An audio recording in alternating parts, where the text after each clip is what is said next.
समाधान।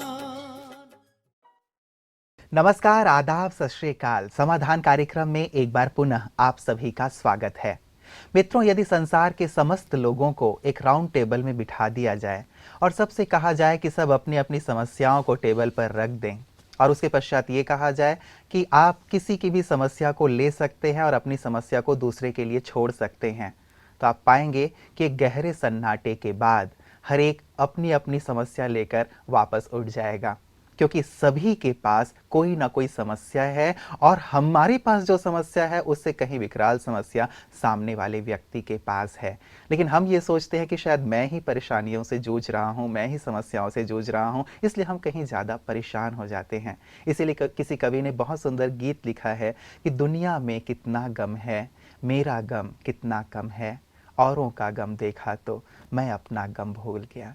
इसलिए केवल अपने गम, अपनी समस्या से ही ना जूझते रहें, संसार के दूसरे लोगों के गमों की ओर भी देखें कि वो कितनी समस्याओं से जूझ रहे हैं, तो आप पाएंगे कि शायद आपकी समस्या बहुत छोटी है, बहुत हल्की है और उसे दूर करने का साहस, हिम्मत आपके पास आ जाएगा। यही चर्चा हम भ्राता जी के साथ कर रहे हैं। आइए पुनः इस चर्चा को आगे बढ़ाते हैं और स्वागत करते हैं भ्राता जी का। भ्राता जी, आपका बहुत बहुत स्वागत है। Thank you.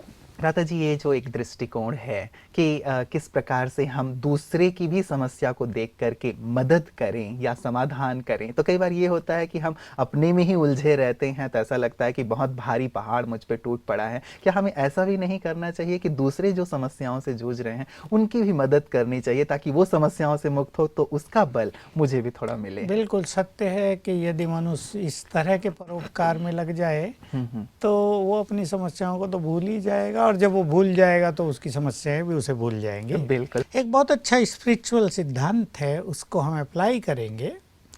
अगर स्वस्थिति श्रेष्ठ है तो परिस्थितियां कुछ भी नहीं हैं। स्वस्थिति माना हमारे मन का मूड, हमारे मन की स्टेट ऑफ माइंड यदि बहुत एलिवेटेड है, बहुत ऊंची है, हाई है, तो जैसे हम जब एरोप्लेन में चलते हैं, ऊपर जाते हैं तो नीचे की चीज़ें छोटी लगने लगती है ना। कभी कभी रात का समय होता है, नीचे हाईवे पे गाड़ियां चलती हैं तो केवल लाइट दिखती है कि कुछ जा रहा है, कीड़ी जैसी कोई चीज़, चींटी जैसी चल रही है।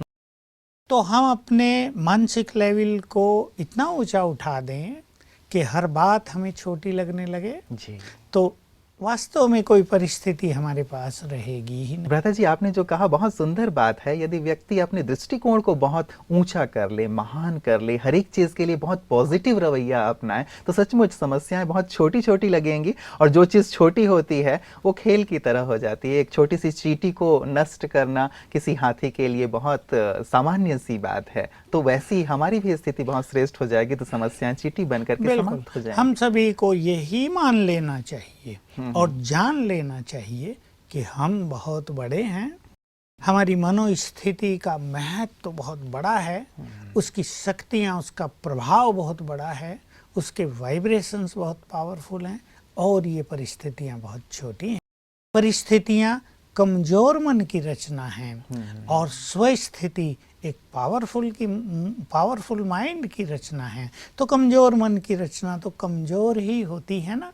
हम उन्हें माने ही ऐसा कि दे आर नथिंग, आई हैं जाएंगी, ये तो खेल चल रहा है। जैसे बादल आते हैं बरसात के दिनों में और चले जाते हैं, वैसे ही समस्याएं आई हैं और चली जाएंगी। मैं इसे सही अप्रोच रखूं इनके प्रति और सहज रूप से इनसे पार हो जाऊं, ये दृष्टिकोण रहता है, तो हम उसे खेल की तरह एंजॉय भी करते हैं। बिल्कुल, जैसे आपने बादलों की बात कही तो मैं एक और सुंदर चीज़ अपने दर्शकों के सामने रखना चाहता हूँ कि देखिए, कभी कभी संसार में बहुतों के साथ, किसी किसी के साथ क्या, पर बहुतों के साथ ये होता है कि सत्य बात सुनी नहीं जाती, असत्य का प्रभाव बहुत ज़्यादा होता है। झूठ को साथ देने वाले हजारों लोग होते हैं, सत्य अकेला पड़ जाता है। तब जो सत्य में रहने वाला व्यक्ति है वो बड़ा निराश होता है कि मैं अकेला हो गया, अब क्या होगा मेरा, इनके साथ तो बड़े पावरफुल लोग हैं।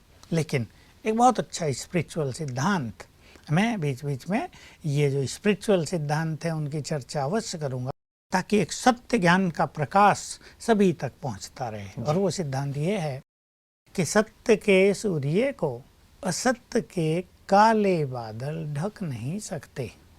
इसलिए कभी कभी जो सत्य निराश हो जाता है, इस निराशा को हम समाप्त करें। सत्य में बहुत पावर है, सत्य का सूर्य तो चमकेगा ही। जैसे देखिए, दिन हो और चाहे सूरज के आगे कितने भी घने बादल क्यों ना आ जाएं, लेकिन रात नहीं होती है, उसका प्रकाश फिर भी दिखाई देता रहता है। तो अपनी सत्यता में विश्वास रखें और असत्य को प्रबल होते देखकर अपने आत्मविश्वास को डगमगाएंगे नहीं तो परिस्थितियां समाप्त हो जाएंगी। बिल्कुल, अपने सत्य पर भी विश्वास रखें और साथ ही उस सर्वशक्तिवान परमात्मा पर भी विश्वास रखें, क्योंकि वो भी तो सत्य के सागर हैं, वो भी सत्य का साथ देते हैं, तो उनकी भी शक्ति हमें मदद करेगी और जल्दी से जल्दी हम अपनी परिस्थितियों से उभर जाएंगे। बिल्कुल, उन्होंने खुद कहा है, मैं उधर ही हूँ जिधर सत्य है। जैसे महाभारत के युद्ध में श्री कृष्ण के द्वारा ये बात बार बार कही गई है। लोग उससे पूछते हैं, तुम किधर जाओगे, तुम इधर जाओगे या इधर जाओगे? तो वो कहते हैं, जिधर धर्म है उधर ही मैं हूँ। तो भगवान के भी यही महावाक्य हैं, जिधर धर्म है, जिधर सत्यता है, जिधर पवित्रता है, उधर ही मेरा साथ है। तो जिसे भगवान साथ देता हो, परिस्थितियाँ या झूठे लोग उसका क्या करेंगे? थोड़ा बहुत उसे कष्ट दे सकते हैं, उसे विवश कर सकते हैं, लेकिन उसे नष्ट नहीं कर सकते।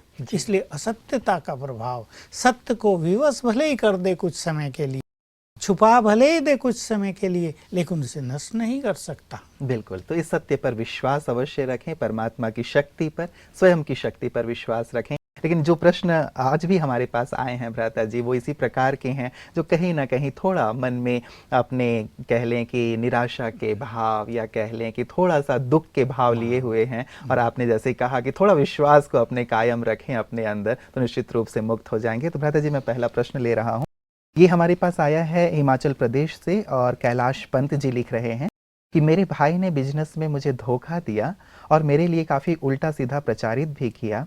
उसके धोखे से मैं बहुत टूट गया हूँ और बहुत दुखी रहने लगा हूँ। मैंने एक बार तो मरने की कोशिश भी की, लेकिन बच गया। अब भी मैं इस सदमे से उबर नहीं पाया हूँ, मैं क्या करूँ?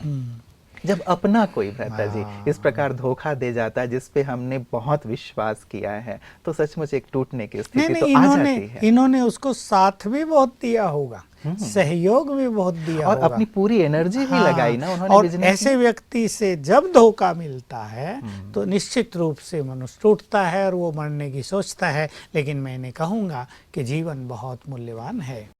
ये धोखा देना, ये धन का चले जाना, ये सब तो विनाशी है। आज है कल नहीं है। आज कोई मित्र हैं, कल शत्रु बन जाते हैं, कोई शत्रु है, आज मित्र बन जाता है। ये खेल तो चल रहा है, लेकिन कभी भी अपने जीवन को नष्ट करने की नहीं सोचनी चाहिए। जीवन बहुत मूल्यवान है। मुझे कहानी याद आ गई, सच्ची घटना है। बहुत साल पहले हमारे यहाँ नैरोबी, केनिया की राजधानी नैरोबी है, अफ्रीका की। तो वहाँ का एक बहुत रिच व्यक्ति बॉम्बे में हमारे प्रोग्राम में आया और उसको ज्ञान बहुत अच्छा लगा। उसने राजयोग सीखा और केनिया में हमारा सेंटर खोलने के लिए निमंत्रण दिया। अचानक क्या हुआ, 6-8 मास ही हुए थे, बहुत बड़ा बिजनेस था उसका, 47 कंट्रीज में दिवाला हो गया। दिवाला हो गया तो सब कुछ चला गया। मकान एक बचा उसके पास, वो अपने बगीचे में घूम रहा था। उसका फ्रेंड उससे मिलने आया, सांत्वना दी और बातचीत होने लगी। तो बहुत बुरा हो गया और आपका इतना सब कुछ नष्ट हो गया, सहानुभूति जताने लगे। हम आपके साथ हैं, कोई मदद चाहिए। अभी तो ऐसे विकट परिस्थितियों में ही मनुष्य को मदद की जरूरत पड़ती है। वो सोचता रहा। उसने एक बहुत सुंदर बात कही फिर कि देखो, जब मैं भारत से अफ्रीका में आया था तो मैं एक अटैची और बैग लेकर आया था, मेरे पास कुछ नहीं था। मैंने एक छोटी सी नौकरी की थी और केवल 30 साल में मैं एक बहुत बड़े बिजनेस का मालिक बन गया था। मैंने बिजनेस क्रिएट किया था ना, मैं क्रिएटर हूँ। चलो बिजनेस नष्ट हो गया, पैसा चला गया, लेकिन मैं तो जिंदा हूँ। तो जब क्रिएटर जिंदा है तो मैं फिर क्रिएट कर लूँगा। मैंने क्रिएट किया था ना, वो टैलेंट्स मेरे पास हैं। तो मुझे भी बहुत आनंद आया और तब से बात बहुत साल पहले की है, शायद 32 साल हो गए हों। मैंने भी सीखा वी आर क्रिएटर। बिल्कुल। हमारा सब कुछ नष्ट हो जाए, हमें अपने को नष्ट करने की कभी नहीं सोचनी चाहिए। हमारा आत्मविश्वास, हाँ, हमारा हिम्मत यदि हाँ, डगमगा जाए तब तो हम नष्ट हो जाएंगे, लेकिन हाँ, वो तो कायम है। हाँ, और साथ ही हमारा जो विजन, हमारी जो क्षमता, हमारी योग्यता है, वो तो कायम है। हम हाँ, फिर क्रिएट बिल्कुल। कर सकते और हैं। बहुत सबने सुंदर। देखा उसको जी। कि 5-7 साल में उसने सब कुछ एस्टेब्लिश कर लिया और फिर वो उसी पोजीशन पर था। तो मैं भाई साहब को कहूँ, मरने की कभी ना सोचें। और ये बुरे दिन इनके जीवन में आए हैं। और सबसे बुरी बात ये होती है कि जब अपना व्यक्ति कोई गलत प्रचार कर दे, धोखा उसने दिया लेकिन कहे ये रहा है इसने मुझे धोखा दिया, इसने मेरे इतने पैसे मार लिए, इसने मेरा ये नहीं दिया। तो ऐसे में वही बात जो हम पहले कर रहे थे, आपको तो पता है ना, सत्य आपके पास है। अपने सत्य में विश्वास रखें और बाहरी इन चीज़ों से, दूसरों के द्वारा फैलाए गए गलत प्रचार से अपने को निराश न करें, मूर्छित न करें, अपनी खुशी को नष्ट न करें। देखिए संसार ही ऐसा है, ये कलयुग का अंत है। और इसमें वो व्यक्ति जो बहुत गलत है, वो व्यक्ति जो पाप कर रहा है, वो व्यक्ति जो धोखा दे रहा है, अपने को बचाने के लिए, अपने को सत्य सिद्ध करने के लिए उल्टा सुल्टी बातें तो करेगा ही। इसलिए इससे प्रभावित न हो के वैसे ही सोचें जैसे बहुत सारी बदबू हो और हम एक अगरबत्ती जला देते हैं। अगरबत्ती ये तो नहीं सोचती ना बदबू बहुत है, नहीं, वो तो अपनी सुगंध फैलाएगी। तो आप उसके कमेंट्स से, उसके द्वारा झूठे प्रचार से अपने मन को दुखी न करें, लेकिन अपनी सत्यता में स्थित हो जाएं, अपने मन में सुंदर अभ्यास करें, राजयोग सीख लें। राजयोग हमें सदा प्रसन्न रहने की कला भी सिखाता है। राजयोग का एक ये भी विधान है कि वो हमारे मन में सुंदर विचारों को क्रिएट करने की कला प्रदान करता है। तो आप सुंदर विचार क्रिएट करें और आपके विचारों के वाइब्रेशंस, आपकी सत्यता के वाइब्रेशंस इस असत्य वाइब्रेशंस को नष्ट कर देंगे। हमें ये जानना चाहिए कि निगेटिव एनर्जी चाहे 100 विचारों के द्वारा क्रिएट की गई हो, लेकिन एक पॉजिटिव विचार में उनको नष्ट करने की शक्ति होती है। पॉजिटिव विचार is most powerful, positive thought is most powerful thought, and negative vibrations are always weak. बिल्कुल। तो अपने में विश्वास करें और इस दुविधा से, इस निराशा से बाहर आ जाएं। वो क्या कह रहा है ये ना सोच के अब फिर से आप स्टैंड हो जाएं और संसार को दिखा दें कि कोई व्यक्ति धोखा देकर हमें बिगाड़ नहीं सकता, हमारे भाग्य को नहीं छीन सकता। भगवान हमारे साथ है, भाग्य हमारे साथ है, हम फिर से उससे भी आगे हैं। बिल्कुल। तो अपने मन में निराशा ना आने दें और बल्कि वहीं से शुरुआत करें। और यदि संभव होता है तो भ्राता जी एक चीज़ और यदि हम बात करें तो क्या इन्हें कानूनी सलाह भी लेनी चाहिए या कानून की शरण में भी जाना चाहिए? ले लेनी तो चाहिए, पर आजकल कानूनी प्रक्रिया इतनी लंबी है और उसमें मनुष्य को टेंशन इतना ज़्यादा हो जाता है और आजकल लेन देन इतना चलता है कि जिसके पास पैसा है बस न्याय उसी की तरफ है। इसलिए उससे अच्छा है कि इस चीज़ को एक तरफ रखकर फिर से अपने बिजनेस को आगे बढ़ाए और अपनी हाईएस्ट पोजीशन को प्राप्त करें। बिल्कुल। इनके पास योग्यता तो है, क्षमता तो है, ईश्वर का साथ है, उनका आत्मविश्वास है। तो जैसे आपने एक एग्जाम्पल दिया था वैसे ही ये भी जर्रे से भले शुरुआत करें लेकिन शिखर पर अवश्य पहुंचेंगे, क्योंकि परमात्मा की शक्ति, सत्य की शक्ति इनके साथ है। भ्राता जी अगला मैं मेल ले रहा हूँ। ये आया हमारे पास भवानी पटना उड़ीसा से शत्रुपा मोहंती जी लिख रही हैं। कहती हैं कि मैं और मेरे पति दोनों बहुत क्रोधी हैं। कभी कभी हमारी लड़ाई इतनी बढ़ जाती है कि पड़ोसियों को आकर छुड़ाना पड़ता है। मैं अपने गुस्से को कैसे नियंत्रित करूं? एक बड़ी भयंकर समस्या है कि पड़ोसियों को भी इन्वॉल्व होना पड़ता है। जी। बिल्कुल एक कटु समस्या है और दोनों को ही पीछे पश्चाताप भी होता होगा, शर्मिंदगी होती होगी थोड़ी देर के बाद कि लोग वो समझाएंगे कि भाई चुप हो जाओ, लड़ो नहीं, तुम दोनों ही तो समझदार हो। तो देखिए क्रोध की शुरुआत मूढ़ता से होती है और इसका अंत पश्चाताप से होता है। क्रोध करने के बाद ऐसा हो ही नहीं सकता कि क्रोधी व्यक्ति पश्चाताप की अग्नि में न जलता हो। उसका अंतर का विवेक जब उसका मन शांत होगा ना तो उसका अंदर का विवेक उसे धिक्कारेगा। क्यों? इन्हें ये हो रहा है कि भाई ये गलत होता है गलत हो और रहा मुझे अपने क्रोध को जीतना है, ये बात इन्होंने इनके प्रश्न में अंदर कही है। इच्छा हो गई है जी, जी। कि हम इस क्रोध से निजात पाएं किसी भी तरह, क्योंकि घर का वातावरण तो बहुत खराब और हो जाता बच्चों है। पर भी बहुत बुरा असर पड़ता है भ्राता जी, उनकी पढ़ाई भी जाती हम्म। रहती है, लोग भी कमेंट्स करते होंगे कि तुम्हारे माता पिता ऐसे हैं, और कहीं ना कहीं उनके बाल मन पे इसका असर पड़ रहा है कि ये गुस्सा करते हैं तो हमें भी गुस्सा करना चाहिए। बिल्कुल, ये उनके वाइब्रेशंस, क्योंकि माँ बाप के वाइब्रेशंस बच्चे जल्दी ग्रहण करते हैं, तो बिल्कुल ये संभव है कि वो भी क्रोध के वश होते जा रहे हों। वहाँ नहीं करेंगे तो अपने स्कूल में साथियों से करेंगे। करते होंगे, स्कूल में करेंगे, तो ये बहुत बुरी चीज़ है। और इनको जो इच्छा है कि क्रोध से मुक्त होना है, बहुत अच्छा है, क्योंकि जिस घर में क्रोध की अग्नि जलती है वहाँ प्रेम और खुशी का माहौल तो रहता नहीं, और जिस घर में प्रेम और खुशी न हो वहाँ बच्चों की बौद्धिक विकास और उनका शारीरिक विकास दोनों ही रुक जाते हैं। हम कई तरह की निगेटिविटी को, बीमारियों को समझो निमंत्रण दे रहे हैं कि आ जाओ हमारे घर में। क्रोध स्वयं में निगेटिविटी है। मुझे याद आ रहा है एक बार कि जब मनुष्य क्रोध करता है तो उसे याद रखना चाहिए कि वो बाहर की बहुत सारी निगेटिव एनर्जी को अट्रैक्ट कर रहा है। ये बहुत सूक्ष्म साइकोलॉजिकल थ्योरी हो गई, क्योंकि जब क्रोध आ रहा है तो हमारा मन एक निगेटिव एनर्जी से भर गया, खाली भी हो गया पॉजिटिव एनर्जी से और निगेटिव एनर्जी से भर गया, तो बाहर की सारी निगेटिव एनर्जी उसमें प्रवेश और मैंने कहीं पढ़ा था भ्राता जी कि एक बार गुस्सा करने के बाद उसका असर 72 घंटे तक हमारे मानस पटल पे और शरीर पे दोनों पे ही हाँ, मेडिकल जो डॉक्टर्स हैं वो तो इस पे हमारे यहाँ तो बहुत अच्छी तरह एक्सप्लेन करते हैं कि क्रोध की तरंगों से बॉडी में क्या क्या हो जाता पूरी है। नस नाड़ियाँ खिंच जाती हैं, तन जाते सेल्स हैं। डेड होने लगते हैं, किसी को हाई ब्लड प्रेशर होता है, किसी को हार्ट अटैक होने लगता है। तो इससे बचना चाहिए। पर इन्होंने इच्छा व्यक्त की है, तो मैं इन्हें कहूँगा आपके शहर में जो भी नज़दीक में ब्रह्मा कुमारी का सेवा केंद्र है वहाँ आप जाएं, और राजयोग के द्वारा इस क्रोध पर विजय पाने का बहुत सरल तरीका मिलता है।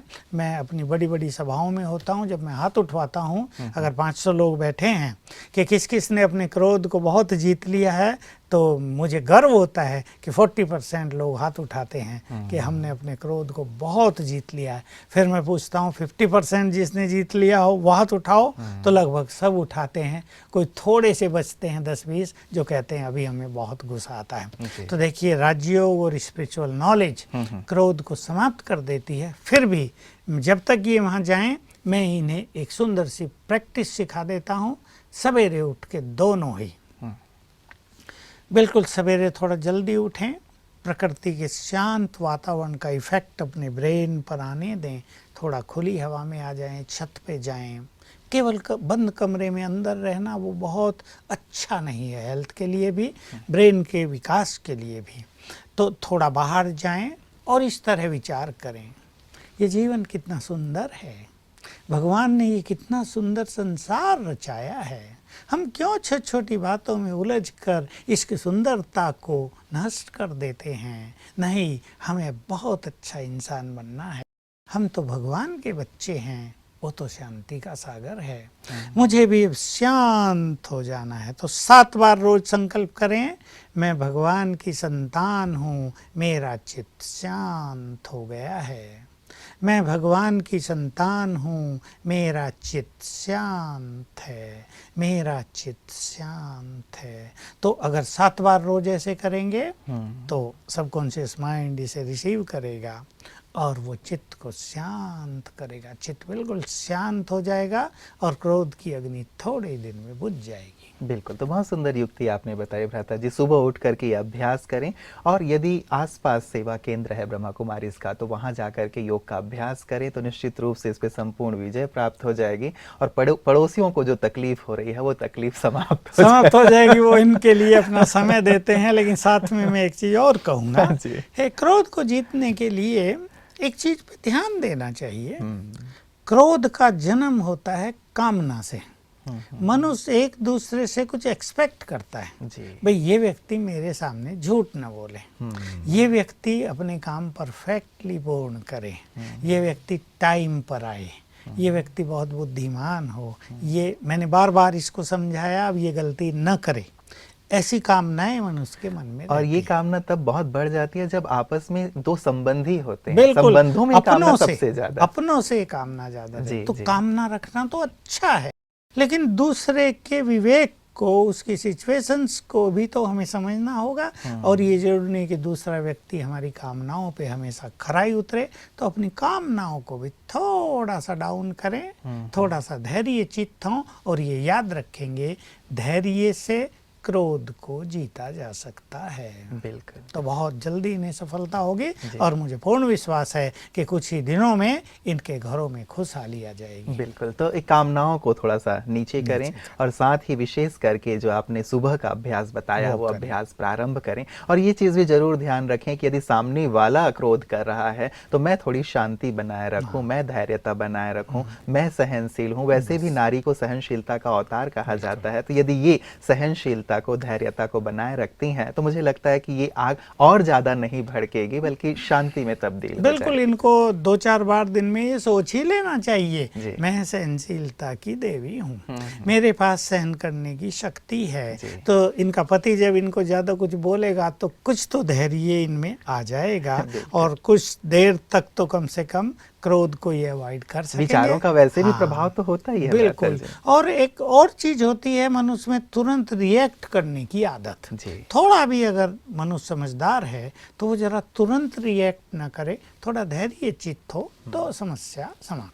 जी भ्राता जी, बहुत सुंदर बातें आज आपने कही हैं। जो भी प्रश्न हमने लिए बहुत सुंदर समाधान दिए हैं। हमारे सभी दर्शक इससे अवश्य लाभान्वित होंगे। आपका बहुत बहुत धन्यवाद।